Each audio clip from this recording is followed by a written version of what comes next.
Bonjour et bienvenue sur cette vidéo Connecto. Alors aujourd'hui je voudrais vous montrer comment introduire une réclamation ou bien consulter une réclamation que vous avez déjà introduite. Alors pour cela, connectez-vous sur ma mine Fin avec une des clés Sésame ou avec une application comme It's Me. Ensuite, quand vous arrivez sur cette page d'accueil, allez dans ma déclaration et mes impôts et cliquez sur Introduire et consulter une réclamation. Alors vous voyez que cette rubrique ne fonctionne pas pour des demandes de délai de paiement, des rappels concernant des réclamations existantes ou des réclamations de précompte immobilier. Alors ici, nous allons introduire une nouvelle réclamation.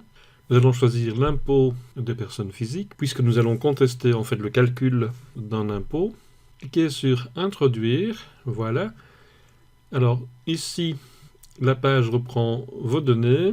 Vous pouvez à ce stade encore modifier votre demande si vous vous rendez compte que vous êtes trompé et qu'il ne s'agit pas d'impôt des personnes physiques, mais par exemple l'impôt des non-résidents ou bien une amende sur un impôt. Cliquez sur Introduire la réclamation. Alors ici, vous allez avoir sur cette page une liste d'exercices d'imposition que vous pouvez encore contester. Je vais prendre 2018 par exemple, et ici je précise que mon partenaire est d'accord avec moi et conteste également cet avertissement extrait drôle. Je clique sur Suivant.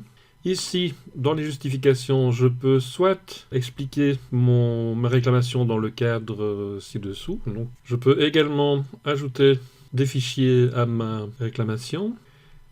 OK. Quand c'est fait, je clique sur Suivant.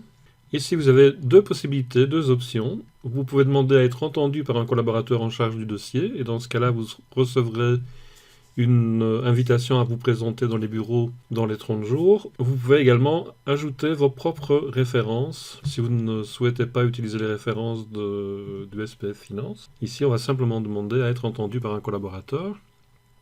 Suivant. Et là, vous avez un récapitulatif de votre demande et avec les documents. Ici, on n'a aucun document parce qu'on n'a rien ajouté. Et puis, vous avez demandé à être entendu. Vous n'avez pas souhaité introduire de référence. Quand tout ça est fait, envoyez la réclamation. Et vous recevrez, dans les minutes qui suivent, un email de confirmation. Ne répondez pas à cet email, il s'agit d'un email automatique. Dans la première partie de cette vidéo, nous avons vu comment introduire une réclamation. Maintenant, voyons un peu comment consulter une réclamation déjà introduite. Donc je clique sur le même lien de départ, mais ici, au lieu de cliquer sur Introduire une nouvelle réclamation, je vais aller vérifier une réclamation que j'ai déjà introduite auparavant, qui est en cours de traitement, comme vous le voyez, et je peux cliquer sur les trois petits points ici et voir les détails de cette réclamation. Alors, qu'est-ce que je peux voir? Effectivement, la nature du litige, qui est le contribuable ou l'assujetti qui a entré cette déclaration, c'est moi en l'occurrence, qui est l'avocat ou le représentant du contribuable, le conjoint, le cohabitant est-il impliqué, les informations de l'administration qui est en charge du dossier, les informations administratives, les informations judiciaires si par exemple vous en êtes déjà arrivé à un procès contre l'administration, et puis enfin les documents, c'est-à-dire l'ensemble des documents relatifs à cette affaire. Donc là vous allez retrouver tout l'historique, tous les documents qui concernent la réclamation que vous avez introduite. Bon travail, à bientôt!